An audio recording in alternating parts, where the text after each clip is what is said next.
Shalom Bapak Ibu. Senang dan bersuka cita karena pada sore hari ini kita menikmati kasih karunia dan berkat Tuhan yang luar biasa, di mana GSJA Pemalang sudah mempunyai satu tempat untuk beribadah. Bisa kita nikmati dengan damai sejahtera. Ini kapasitas kursi ada berapa ini kursinya?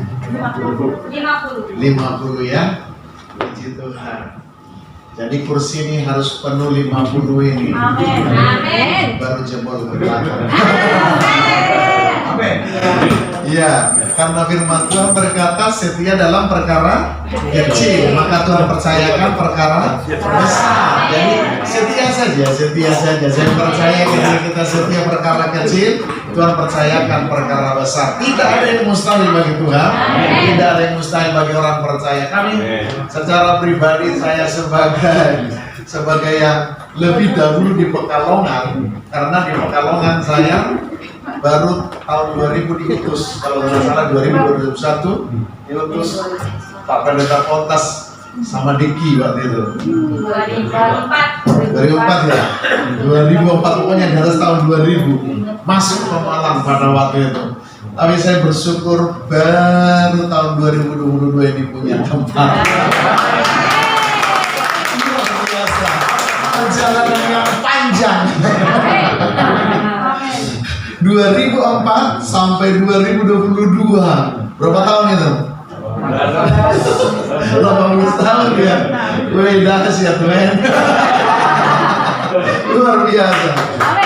Saya di Pekalongan masuk tahun 95 bulan April. Saya masuk di Pekalongan dari nol. 95 bulan April saya masuk. Tahun 2000, tahun 97 baru kami mulai ibadah di kamar 3x4. Nah, 3x4 saya beli kursi plastik 12 karena murid Yesus 12. Saudara, waktu itu hari Minggu pertama yang mimpin pujian ipar saya, adik istri saya, yang khotbah saya kursi 12. Jemaatnya kami berdua ketika ipar saya memimpin pujian semangat, dalam hati gue semangat ya. Hanya kita bertiga saja sama dia kan, semangat. Saya serahkan kepada hambanya untuk menyampaikan firman Tuhan. Dia semangat, masa saya tidak semangat juga. Saya khotbah saudara seperti membayangkan kursi-kursi penuh 12 itu. Saya khotbah mereka berdua adik kakak. Pakai dasi. Ada kakak saya khotbahin mereka dulu. Tapi Tuhan itu baik sekali. Tuhan izinkan hanya minggu itu saja kami bertiga. Minggu depannya sudah bertambah. Ada 5 orang. Tambah. Minggu depannya tambah lagi. Minggu depannya tiap minggu tambah. Karena apa? Kami bukan les-lesan. Saya ngajar nulis anak TK sama ngajar baca. Dan orang tua mereka dan mereka itu yang masih muda saya injili. Mau sekolah minggu ya? Mau ya? Mau om. Mama mau enggak? Suruh mamamu ibadah. Di sini ada ibadah. Dari situ setiap minggu bertambah 12 kursi penuh. Saudara, karena nako dan belakang nako, saya copot setiap hari minggu. Saya copot nako itu supaya ada kursi di belakang. Langsung ke tempat cucian soalnya. Jadi mereka di sana, wah, udah perlu kita pindah dari sini. Pindah di jalan blinding, dari jalan salah pindah ke jalan blinding. Kalau saudara tahu sekarang rumah makan kompor sekarang ini, nah disitulah kami. Mulai di situ 25 orang, 2 tahun di situ. Tahun 2000 pindah di tempat sekarang. Sewa tanah, kontrak tanah bangun sendiri. 4x19 itu gerbong kereta api. Saya sewa, terus saya bangun. Orang bilang rugi loh, Pak Pendeta rugi. Saudara beli kontrak tanah terus bangun, nggak ada yang rugi. Ini semua nilainya baru buat saya bilang. Kami di situ beribadah tahun 2000 itu karena kayak gerbong bagaimana 4x19 sempit, AC-nya tidak ada, hanya kipas. Jadi menguap itu dinding-dinding kalau kami menyanyi Itu menguap, itu basah dinding-dinding. Tapi saudara, kami di situ 30, mulai dari 30, 40 ke 50 di situ. Orang-orang sampai meluber sampai ke jalan, sampai ke gang itu. Mereka duduk di luar. Tapi mereka tetap setia walaupun suasana sauna. Belum ada AC. Pernah ada AC, orang kasih cangkong dulu, cangkong. Waduh, itu satu apa artinya satu? Di B3 terasa panas kalau kita menyanyi itu. Karena ada rasa jengkol, ada rasa nano-nano. AC-nya nggak kuat kan gitu. Tapi puji Tuhan, saya melihat jemaat yang hadir antusias sampai di 75 nggak mau lagi gereja itu. Baru kita bilang, rumah yang kita kontrak ini sama 2 rumah lagi kita beli. Waktu murah nggak ada duit. 300 juta. 300 ditawarkan sama kami 300 juta, nggak ada duit. Saya nunggu Pak ya, kami ngumpul-ngumpul duit dulu. Setelah kami tanya mau beli sudah ada duitnya 300. Oh tidak, 500 sekarang. Waduh Tuhan, naik. Ya sudah, jangan 500, akhirnya 475 juta. 3 rumah itu semua 475 juta. Sudah kita DP 300 juta. Hanya sudah ada uang kami 300 juta, kami kumpulin 300 juta, terus cicil 175 juta, cicil dengan kondisi jemaat 50-60 orang menengah ke bawah. Jemaat kami penjual onde-onde, tidak ada presiden direktur, tidak ada. Jadi semua golongan menengah ke bawah. Saya pikir kalau kami utang 175 juta tiap bulan kami cicil 5 juta begitu. Ternyata orangnya ini orang muda. Dia bilang begini, Januari 60 juta, Februari 60 juta, Maret 55 juta. Hah? Duit siapa? Wah, bayangin tidak ada 1 bulan, tanggal 1 sampai tanggal 23. Wah, itu perjuangan yang dahsyat. Bergejolak di sini bagaimana? Nyicil 60 juta per tanggal 23, gak ada 1 bulan, per bulan lah. Gimana kira-kira? Kondisi jemaat 50. Terus kalau tidak tercapai, batal perjanjian, denda 100 juta. Notaris kami itu bilang begini, Handoyono, Pak Yoel mundur, masih banyak tanah. Tunggu dulu Pak. Saya di kantor notaris itu, tunggu dulu Pak. Apa kata Tuhan? Baru saya setuju. Baru saya ngomong.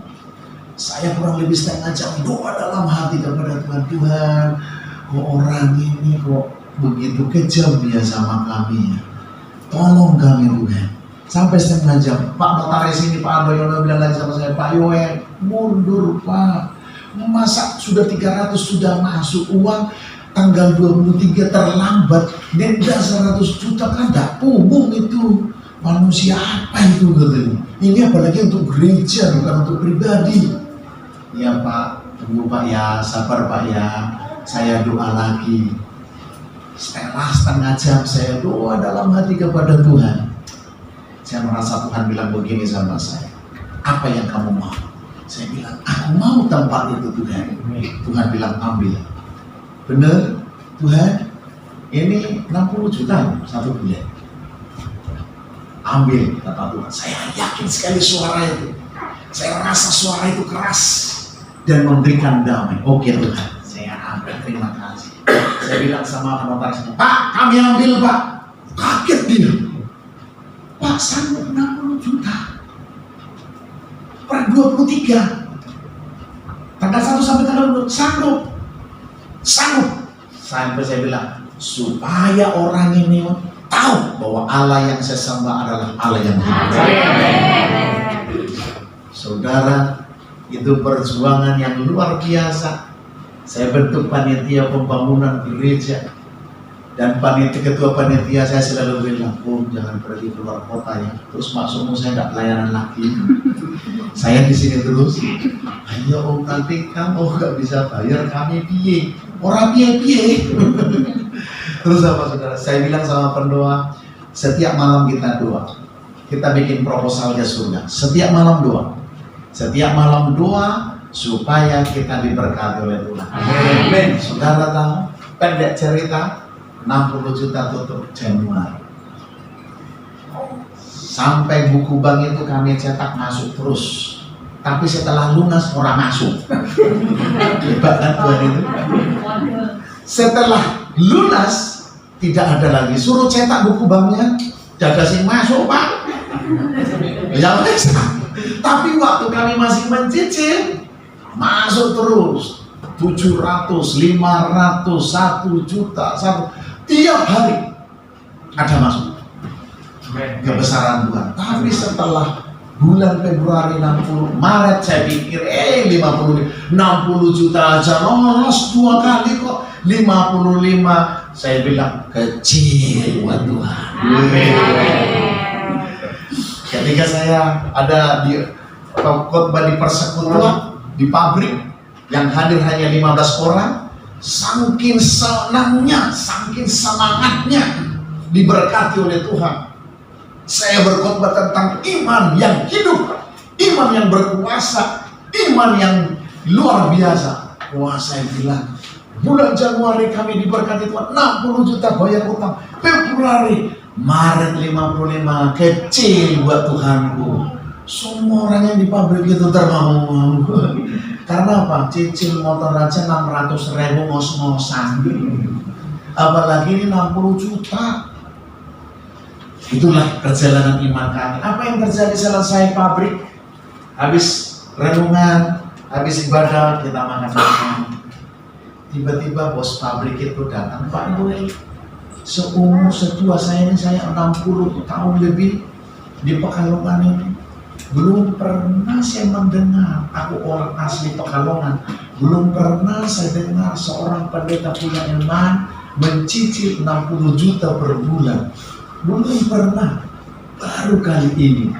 Lah, saya bilang, itulah Pak, Bapak sudah kenal sekarang kan? Kamilah orangnya.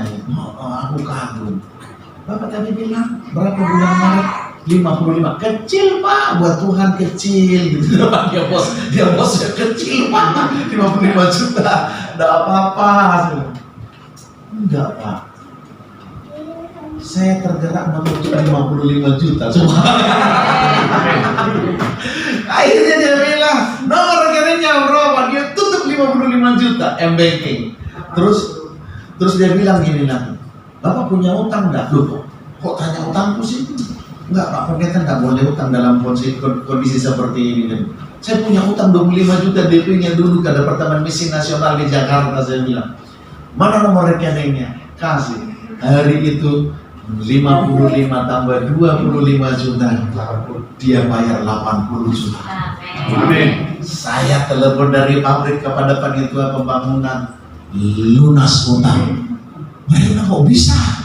Bisa kalau Tuhan bekerja. Itulah kuasa Tuhan, saya bilang. Haleluya. Jadi saudara jangan berpikir saudara sudah ini endingnya, enggak, ini baru awal. Yes. Jadi jemaat di Pemalang ini baru awal. Saudara sesuai dengan firman Tuhan saudara harus mengembang ke kiri dan ke kanan. Pancangkan otakmu, haleluya. Jangan hanya di sini, ini kan kursinya 50. Masa saudara sampai Tuhan datang saudara 50?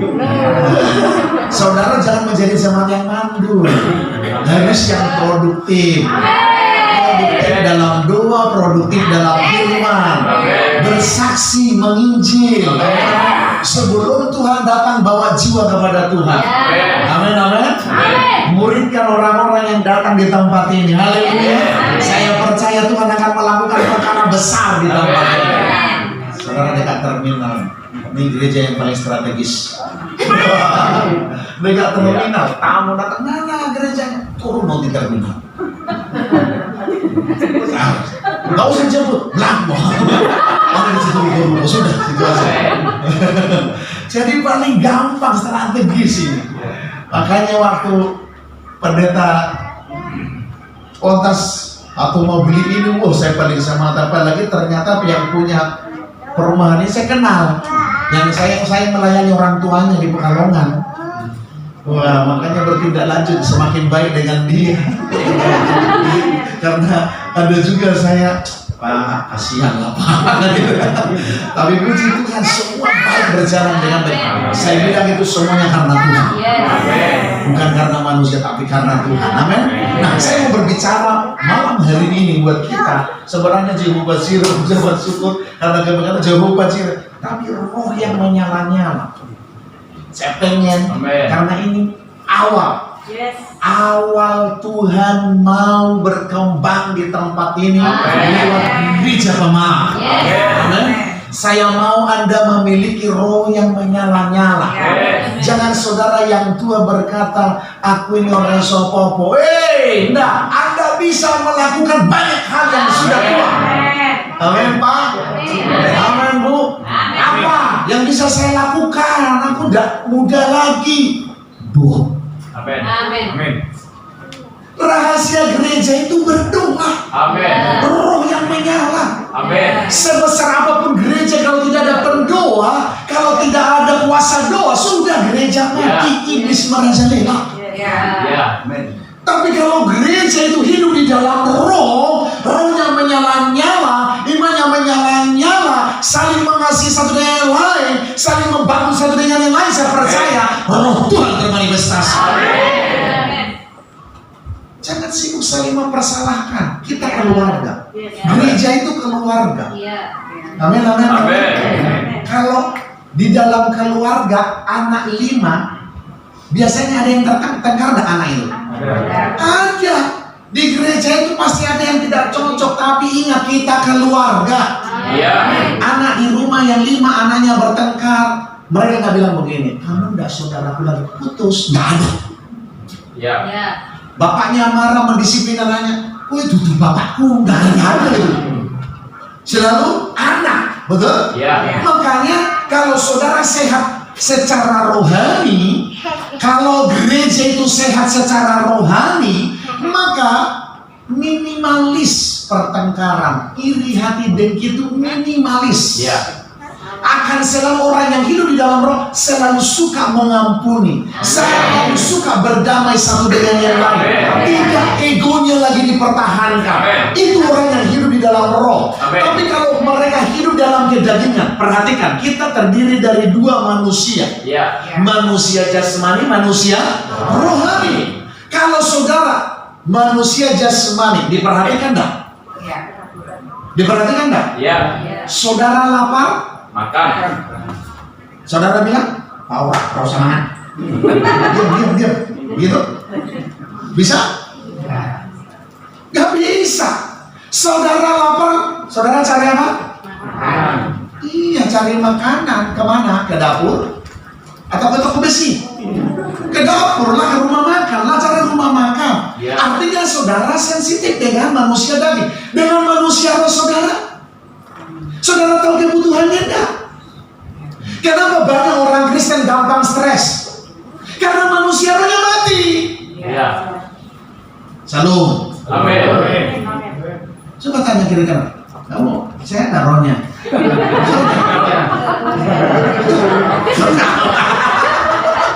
Kelihatan setengah mati.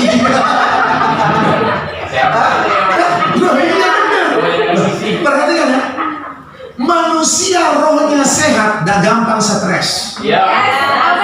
Coba, gampang saudara sakit kalau makan 3 kali sehari? Tidak. Ini Pak Dokter loh. Kalau sekali sehari saudara makan, gampang sakit, betul Pak Dokter? Kalau 3 kali sehari saudara makan, gak gampang sakit, gampang kena virus, betul? Bagaimana dengan kerohanianmu? Amin. Ada banyak orang kelihatan sehat tapi mati. Coba tanya, kamu apa enggak itu? Bilang, coba lihat kiri kananmu itu manusia hidup atau mati?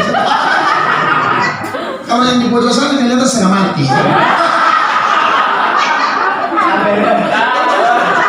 Makanya bangkit hari ini.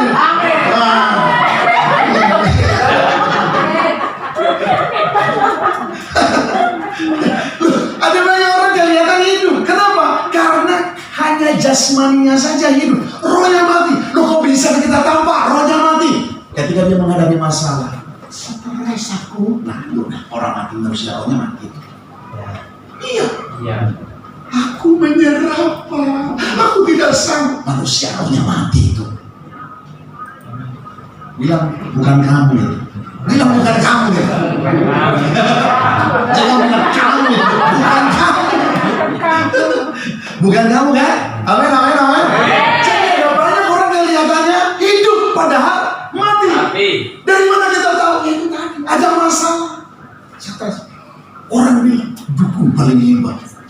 Lagi aku dong. Nah, ini manusia setan. Yang rohnya mati. Jangan. Iya. Perhatikan engkau hidup manusia roh. Amin. Manusia jasmani dan manusia. Makanya dua-duanya harus sehat. Amin. Tapi manusia roh harus dikasih makan. Makanya gereja kita seluruh Indonesia harus ada waktu baca Alkitab. Amin. Minimal 1 pasal. Amin. Pelayan gereja 3 pasal. Yes, luar biasa. Berapa pasalnya? Misalnya 1.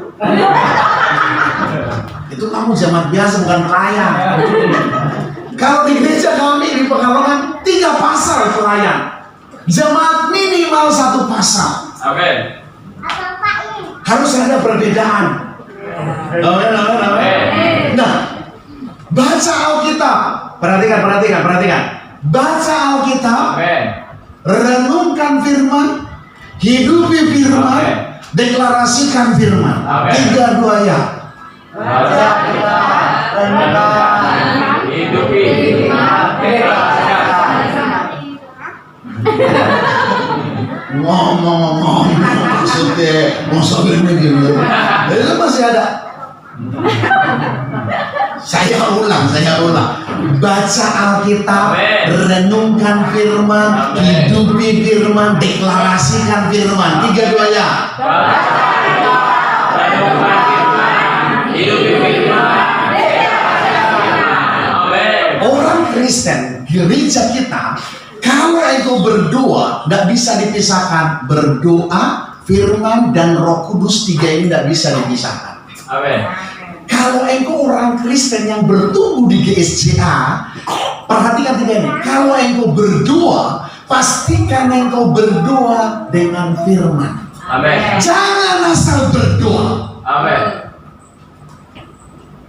Saudara kenal senapan angin? Ya. Ada yang tidak kenal? Ada. Semua kenal senapan angin tidak? Namanya besi senapan angin harus dikokang, bukan? Iya. Iya. Saya kokang senapan angin. Saya arahkan sama dia. Takut lagi? Iya, takut ya. Ini mati toh rohaninya. Lo orang pelurunya kok takut? Lo baru saya kokang toh? Takut nih? Takut toh? Itu memang menunjukkan gue orang urip gue. Mati ya. Gini. Loh, kok takut? Loh, kenapa dia mesti menyerah? Orang wedi pak, malah dibuka dadanya kiri, apa kok? Kalaupun saya tembak, bunyinya apa? Betul nggak? Ya. Angin. Ada dampaknya buat Pak Yogi? Nggak ada. Orang Kristen berdoa tanpa firman seperti itu. Tuhan, Tuhan, Tuhan.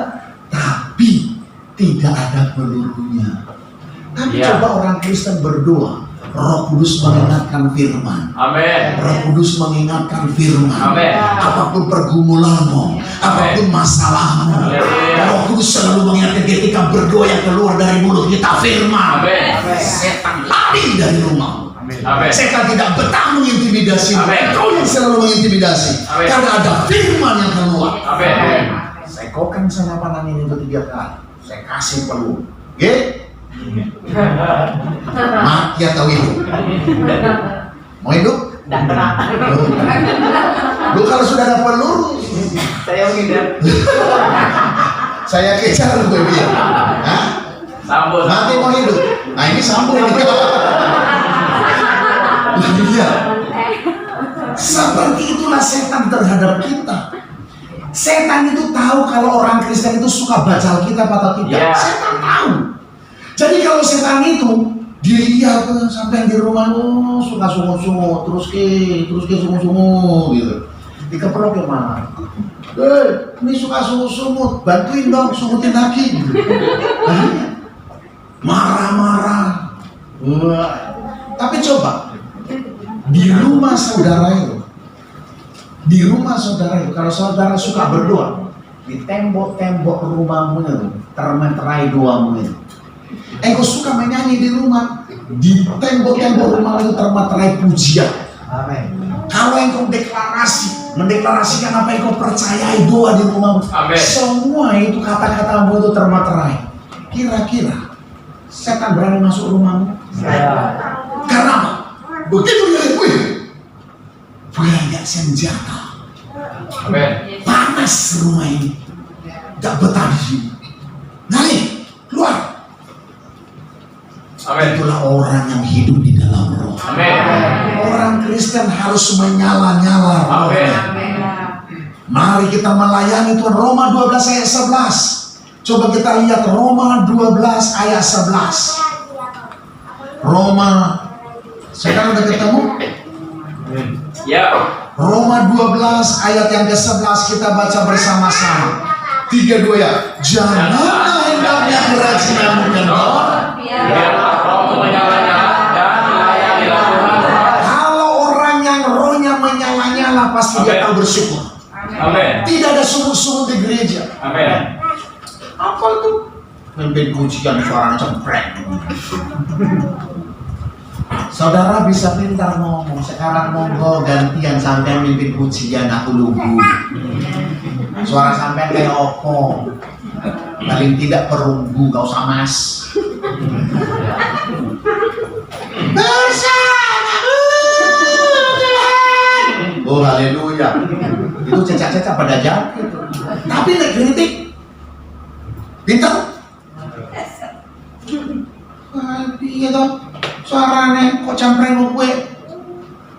Coba gantian. Sampai yang di depan saya nunggu. Wani, berani nggak? Sampai pelayan, oh jangan Pak, jangan. Tapi naik kritik, itu rohnya mati. Rohnya mati. Kalau ada tukang kritik di gereja itu rohnya mati sudah. Orang yang rohnya hidup selalu berbuat baik, apa yang perlu diperbaiki di gerejanya, apa yang perlu dilakukan di gereja, itu yang rohnya hidup. Jangan saudara berpikir, oh ini orang dikunjungi ya, ribet sih, pendetanya malas ya.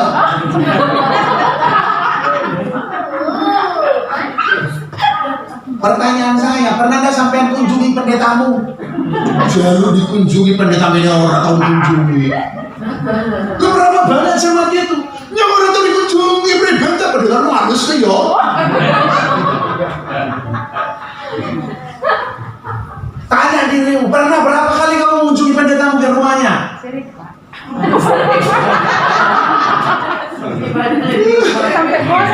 Oh, karena ibadahnya di rumah dulu. Beda itu. Beda. Jadi roh yang menyala-nyala itu di dalam gereja saling melayani. Contoh, minggu ini si anak datang, jangan tunggu Pak Pendeta yang harus kunjungi. Saling mengunjungi, saling mendoakan, itu yang benar, itu rohnya hidup. Jangan tunggu-tunggu kapan aku dikunjungi Pak Pendeta. Jangan harap. Loh, saudara berapa kakak? Jam 1, jam 2, jam 4, jam 5, habis sudah. Orang tahu doa mas. Orang tahu baca kitab, mengunjungi sampai terus. Tapi kalau punya kesadaran, rohku hidup. Jemaat itu tidak datang minggu kemarin. Ayo kita kesana. Kita doa, telepon. Kamu lagi apa? Kenapa nggak datang ini? Sakit. Oke, kami datang. Ajak yang lain. Itu yang benar. Rohnya menyala-nyala. Jangan hendaknya kerajinan kendor. Biarlah roh menyala-nyala. Layani Tuhan. Amin. Amin. Pak Gembala, ada jemaat kita sakit. Ayo kita pergi. Waduh, saya ada tugas. Sudah, kami aja yang pergi. Gak usah khawatir. Wih, ini jemaat orang luar biasa. Amin. Saya percaya 2-3 tahun ini tidak muat tempat ini. Amin. Amin. Jangan menjadi orang Kristen yang kekanak-kanakan. Orang Kristen yang kekanak-kanakan selalu mengharap. Berasnya orang yang bilang ini, berasnya pasti ada. Sabar loh. Doa no gerejamu supaya diberkati akeh. Amin. Haleluya. Amin. Pasti ada. Loh, kalau ada masa nggak dikasih? Karena gereja itu selalu memperhatikan yang lemah. Amin. Amin. Amin. Yang kuat di gereja memperhatikan yang lemah. Itu rohnya hidup. Haleluya. Amin. Roh menyala-nyala. Kalau roh kita menyala-nyala, artinya gereja ini saling memperhatikan. Jangan Amin. hanya pendeta. Aduh, AC ini masih utang di AC ini. Orang masih memikirkan utang AC. Hanya pendeta itu, puji itu orang gundul. Ya seperti saya gampang gundul maksudnya. Kamar habis rambutnya. Jadi saudara, mari kita kerjasama, amin. Amin. Saudara satu tim di gereja ini dengan gembalamu, satu tim. Amin. Keluarga. Coba, kalau anak saudara masuk rumah sakit, tenang hati gembalamu. Seperti saya sekarang ini, anak jemaat saya ada di ruang ICU. Habis ini, saya cabut langsung ke Semarang. Karena apa? Saya anggap anak saya anggap keluarga saya. Apa yang bisa saya buat? Apa yang bisa saya lakukan? Seperti itu keluarga namanya. Jangan saudara berpikir saudara anakmu sakit atau saudara kesusahan, gembalamu tenang-tenang. Nah, hatinya susah juga. Doa. Bahkan saya di Pekalongan, pengalaman saya di Pekalongan datang orang. Puji Tuhan ini belum jadi jamaah, masih baru tamu, baru pengunjung gitu. Datang sama dia rajin 2 bulan ibadah rajin. Dia berdoa, Pak Ibu tolong bantu doa Pak. Kami harus pindah rumah sebab kontrakannya habis. Oke, saya doa. Saya masih nunggu. Dia sudah dapat rumah, udah kasih tahu. Setiap hari saya masih nungging. Nungging maksudnya doa. Berdoa buat dia. Dia gak kasih tahu dia sudah dapat rumah. Terus saya kebetulan ketemu. Pak, apa kabar? Puji Tuhan, saya kan udah pindah rumah, udah dapat rumah Pak. Mulai kapan? Minggu yang lalu. Saya nungging kok enak-enakan, saya bilang. Saya bahkan puasa buat lu. Kok ini enak-enakan? Kok yang ngomong sama saya pergumulanmu tapi tidak kasih tahu kalau kamu sudah selesai dalam pergumulan. Lihat, pendeta banyak korban. Loh, paling gampang pendeta dikata-katain? Lo mau salah. Makanya duit coba. Yang saya tahu manusia nggak pernah makan duit, makan nasi ya. Nek kurus. Kurang iman, pendeta apa? Nek suwe bajunya Siti, kirim teman pendeta. Wah, paling gampang mau ngapain pendeta paling gampang. Tapi saya berharap itu tidak terjadi di tempat ini. Saling memperhatikan itu roh menyala-nyala. Amin. Kalau kita menyala-nyala di dalam Tuhan, roh kita menyala-nyala, maka saya percaya panggilan Tuhan di dalam hidupmu semakin kuat. Amin. Panggilanmu itu menjadi anak, bukan ponakannya Tuhan, tapi anak. Ada ponakan di sini? Semua anak toh? Kalau saudara doa, Bapak kami. Ada yang bilang, Pak De. Tidak ada. Semua Bapak berarti kita. Jangan digadaikan hak anak itu. Anak harus kuat di dalam panggilan. Panggilanku itu berdoa. Panggilanku itu melayani. Melayani sesama. Panggilanku itu membawa jiwa kepada Tuhan. Haleluya. Berarti kalau saudara menyadari, kita harus kuat di dalam panggilan itu, yang orang yang hidup dalam rohnya. Efesus 4 ayat 1 kita baca. Efesus 4 ayat 1. Ini nasihat Paulus kepada jemaat di Efesus. Mari kita baca bersama-sama. 3, 2 ya. Sebab itu aku menasihatkan kamu, aku orang yang dipenjarakan karena Tuhan, supaya hidupmu sebagai orang-orang yang telah dipanggil berpadanan dengan panggilan itu. Orang yang menyala-nyala di dalam roh, kuat di dalam panggilan, dan tambah hari tambah kuat di dalam panggilan. Hidupnya terus berpadanan, pikirannya terus berpadanan, sesuai dengan panggilan, sesuai dengan firman. Tambah lama jadi orang Kristen, tambah semakin serupa dengan Tuhan. Pak, Bu, Pak, Bapak yang baju putih, itu anak Bapak mirip sopo? Mirip bapaknya. Kalau saya bilang mirip Tonggo, seneng? Orang belum. Nah, kalau saya tanya, sampean jadi orang Kristen pirang tahun? 30 tahun Pak, 20 tahun. Sampean mirip sopo? Tanggone. Baiknya ibu ini mirip Tonggo nih, lihat. Ini perlu prihatin nih, mirip Tonggo. Ada yang paling parah Bu, mirip setan. Lu kenapa kok mirip setan? Karena hidup dari apa kata orang, bukan hidup dari apa kata firman. Sebenarnya kita jadi orang Kristen, tambah lama jadi orang Kristen, mirip Tuhan. Karena iman, hati, panggilan. Seperti anak kita itu, waktu bayi nggak jelas ini mirip sopo, papanya mau mamanya. Tapi dengan bertumbuhnya, bibirnya bapak ke, bodohin main. Selama itu bodohin namanya.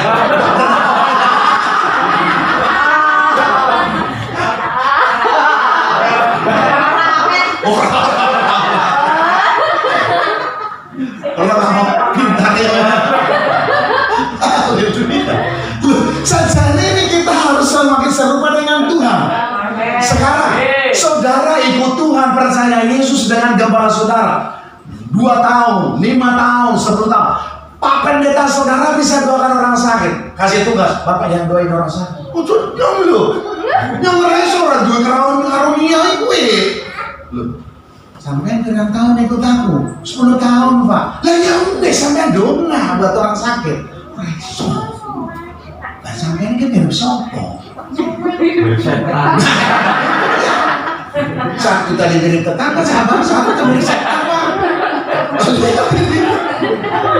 Berarti penting. Sebenarnya harus mirip Tuhan. Karena melayani Tuhan.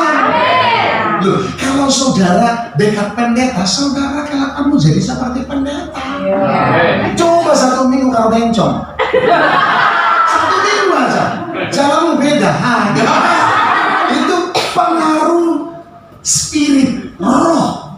Jadi kalau saudara hidup rohnya sama-sama hidup dan menularkan roh yang sehat, DNA yang sehat, semakin serupa dengan Tuhan. Haleluya. Jadi panggilanmu semakin kuat dalam Tuhan dan mengerti tujuan panggilan itu, melayani Tuhan, memenangkan banyak jiwa untuk Tuhan. Haleluya. Paulus berkata apa di dalam panggilan itu? Filipi pasal 3, 13-14. Paulus berkata apa? Filipi 3, 13-14. Ini yang dilakukan Paulus dalam panggilan. Tidak sibuk dengan masalah, tapi sibuk dengan kemajuan, sibuk dengan keberhasilan. Haleluya. Jangan sibuk dengan masalah. Masalah kan selalu ada, tapi masalah itu membuat kita dewasa di dalam Tuhan. Filipi 3 ayat 13, 32 ya. Saudara-saudara, aku sendiri tidak menganggap bahwa aku telah menangkapnya, tetapi ini yang kulakukan, aku melupakan apa yang telah di belakangku dan mengarahkan diri kepada apa yang di hadapanku dan berlari-lari kepada tujuan untuk memperoleh hadiah, yaitu panggilan surgawi dari Allah dalam Kristus Yesus.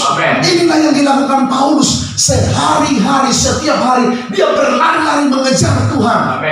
Lewat apa? Firman, membaca firman, menghidupi firman, merenungkan firman, menghidupi firman, mendeklarasikan firman. Setiap hari, sehingga Paulus berkata, hidupku bukan aku lagi.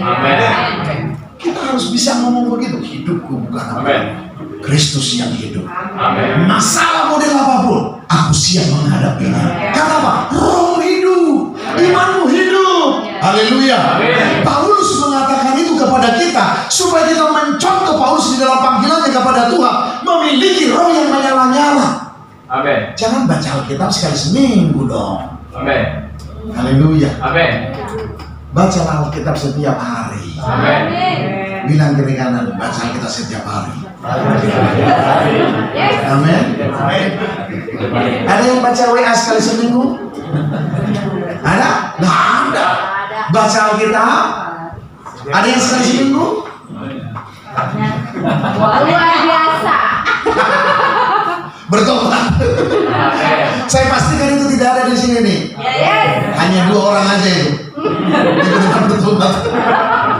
Haleluya. Jadi pastikan roh yang menyalahnya, karena gereja ini saya percaya tempatnya strategis harus menjadi, apalagi orang transit, orang tahu di gereja, gereja dulu dong. Wih, enak banget ya.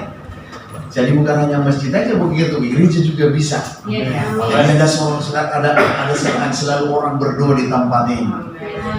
Kalau roh kita menyala-nyala, yang kedua, kalau roh kita menyala-nyala, jiwa-jiwa yang belum selamat akan diselamatkan. Tahu tanggung jawabnya. Tanggung jawab panggilan itu adalah memenangkan jiwa-jiwa. Itu orang yang roh menyala-nyala dalam roh. Roma 1:16. Roma 1:16. Sebab aku mempunyai keyakinan yang utuh dalam Injil, karena Injil adalah kekuatan Allah yang menyelamatkan setiap orang yang percaya, pertama-tama orang Yahudi, tetapi juga orang Yunani. Perhatikan, aku mempunyai keyakinan yang kokoh di mana? Di dalam Injil. Makanya kita harus baca kitab setiap hari. Amin. Supaya apa? Aku punya keyakinan yang kokoh. Amin. Tidak gampang diombang-ambingkan oleh arus pengajaran dunia ini. Tapi kalau kau baca Alkitab, firman yang kau pelajari itu ternyata, firman yang kau hidup itu ternyata untuk memenangkan banyak jiwa kepada Amin. Di gereja kita di Pekalongan itu hampir setiap minggu ada jiwa baru. Makanya tadinya kami banyak ibadah sore itu ratusan ke atas. Sekarang hampir sama pagi sore. Hampir sama. Amin. Jadi kami, karena apa? Ada orang yang berdoa, ada pendoa di gereja. Jadi pertama-tama jangan bentuk ini jabatan, enggak, pendoa saja. Semakin banyak pendoa di gereja, semakin bagus. Amin. Atmosfer rohaninya semakin sehat. Amin. Amin. Jadi pastikan di gereja ini saudara suka berdoa. Di rumah berikan waktumu berdoa. Aku mau berdoa buat Pak Gembala kami. Saudara tahu nggak nama Gembala saudara? Nama Gembala saudara tahu nggak? Saudara doa nggak setiap hari buat dia? Amin. Kalau saya bilang di Pekalongan, sebelum jemaat bangun saya sudah bangun, memberkati mereka setiap hari. 2:30, jam 3 pagi saya sudah bangun memberkati jemaat yang di timur, di barat, utara, selatan, Bandar, Kajen, tanah kami buka. Sebelum jemaat bangun saya sudah bangun. Itulah Bapak memelihara jiwa jemaatnya, memelihara jiwa. Makanya kalau jemaat ngelek-ngelek kayak pendetanya, itu anak kuat. Tidak ada di sini. Kecuali yang tersinggung itu merasa. Loh, saudara coba, you datang ke Pekalongan, jelek-jelek kan saya sama pengerja saya. Kalau nggak habis babak belur sampai yang dimarah-marahin. Aku lebih tahu pendeta aku harus ngomong, tutup mulutmu itu pasti. Karena apa? Kami satu roh. Amin. Tahu panggilannya. Kalau sampai ada menjelek-jelekkan Gembala saudara, lah, Gembala itu udah gitu kok. Udah kayak anak atau apa ya? Pengkhianat bangsa. Di sini tidak ada. Tapi saudara harus tahu tak boleh seperti itu. Karena firman Tuhan berkata menggembalakan jiwamu. Amin. Didoain. Saya keluar zaman di Pekalongan harus tahu. Sebelum engkau bangun aku sudah memberkati engkau.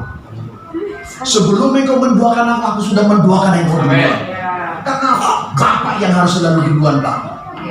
Amin. Haleluya. Amin. Jadi Paulus dengan tegas, Injil itu adalah kekuatan Allah untuk menyelamatkan. Jadi ketika saudara memiliki roh yang menyala-nyala, bawa jiwa. Haleluya. Memiliki roh yang menyala-nyala. Yes. Katakan roh yang menyala-nyala. Roh yang menyala-nyala. Terjadilah amin. Amin. Amin. Amin.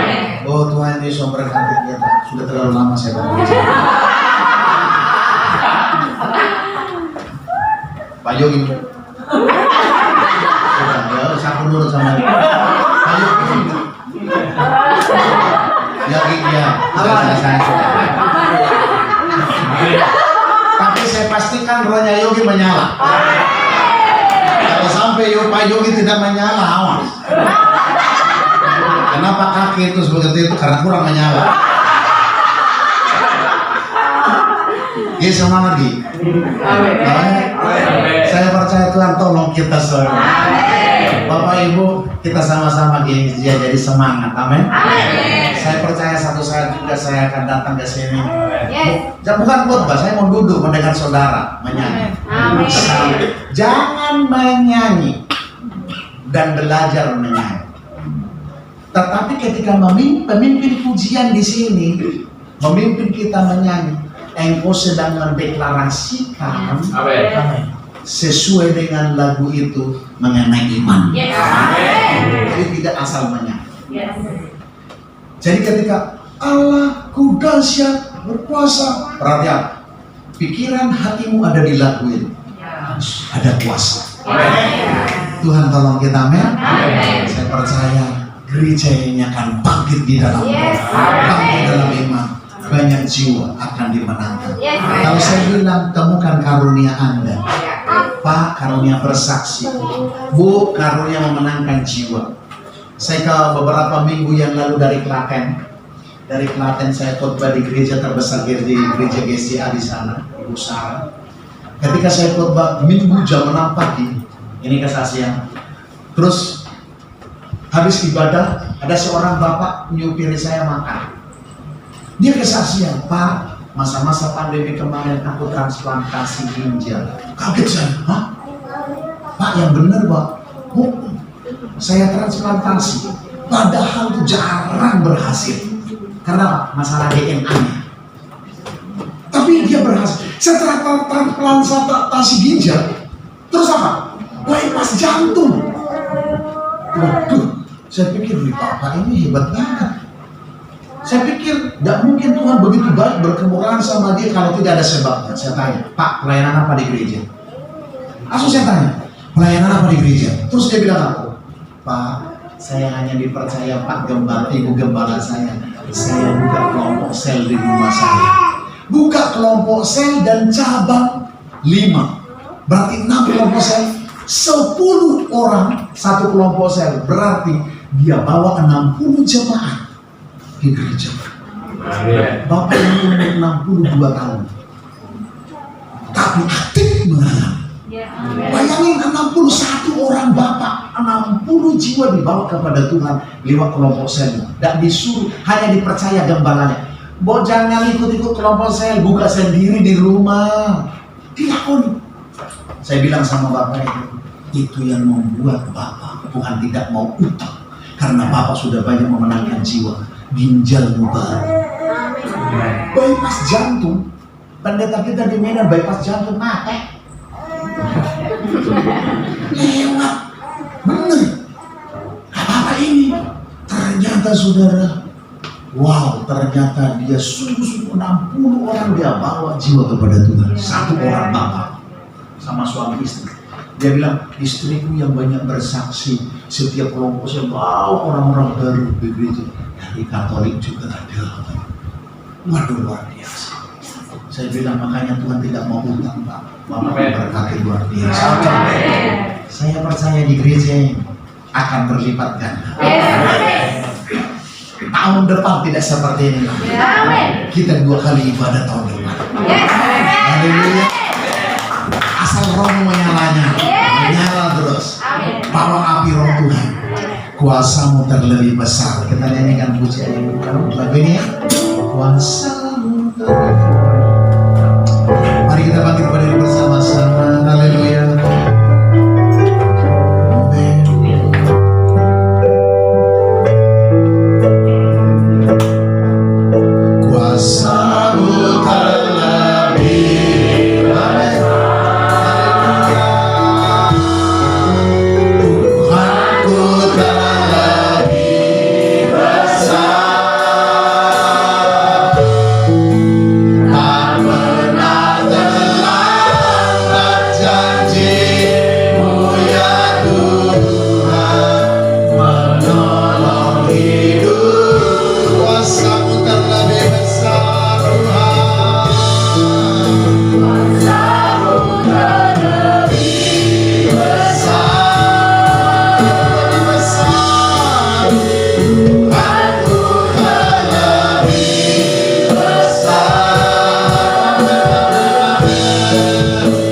untuk hamba-Mu yang Tuhan sudah pakai di tengah-tengah kami. Amin.